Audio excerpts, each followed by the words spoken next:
Russia Ukraine যুদ্ধ শুরুর পর রাশিয়ার উপর একরাশি নিষেধাজ্ঞা দেয় যুক্তরাষ্ট্র ও ইউরোপের দেশগুলো। কিন্তু ডোনাল্ড ট্রাম্প প্রেসিডেন্ট হওয়ার পর রাশিয়ার বিষয়ে যুক্তরাষ্ট্রের অবস্থানে বদলের ইঙ্গিত পাওয়া যাচ্ছে।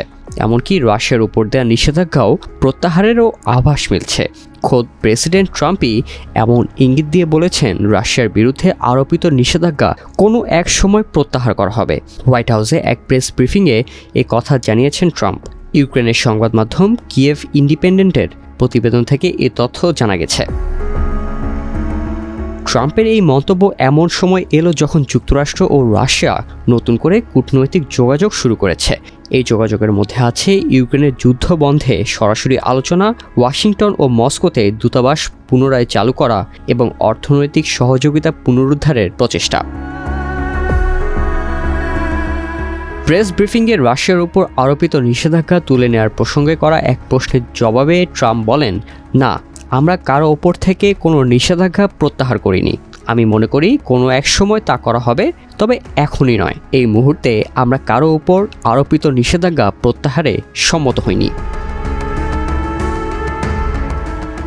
2022 সালে ইউক্রেনে সামরিক আগ্রাসন শুরুর পর থেকে রাশিয়া পশ্চিমা নিষেধাজ্ঞার ব্যাপক চাপের মুখে পড়েছে। চলতি বছরের জানুয়ারিতে বাইডেন প্রশাসন ও যুক্তরাজ্য রাশিয়ার তেল খাতের বিরুদ্ধে তাদের সবচেয়ে বড় নিষেধাজ্ঞা আরোপ করে। এতে রুশ ছায়া নৌবহরের প্রায় 200টি জাহাজ, প্রধান তেল কোম্পানি এবং সংশ্লিষ্ট বিভিন্ন প্রতিষ্ঠানকে লক্ষ্যবস্তু করা হয়। মার্কিন অর্থ মন্ত্রণালয়ের অধীনস্থ office of foreign assets control গত 10 জানুয়ারি এসব নিষেধাজ্ঞা ঘোষণা করে। এই নিষেধাজ্ঞা এরই মধ্যে বৈশ্বিক তেল বাজারে প্রভাব ফেলেছে।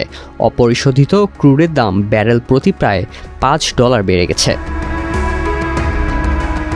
যদিও এর আগে ট্রাম্প বলেছিলেন, যদি রুশ প্রেসিডেন্ট ভ্লাদিমির পুতিন ইউক্রেনের সঙ্গে শান্তি চুক্তি না করেন তবে তিনি সম্ভবত রাশিয়ার উপর আরও নিষেধাজ্ঞা আরোপ করবেন।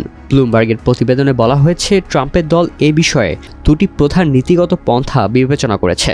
প্রথম প্রস্তাবনা অনুযায়ী যুদ্ধের সমাধানের সম্ভাবনা থাকলেও নিষেধাজ্ঞার মধ্যে থাকা রুশ তেল উৎপাদনকারীদের জন্য কিছু সুবিধা দেওয়ার মাধ্যমে শান্তি আলোচনাকে উৎসাহিত করা যেতে পারে।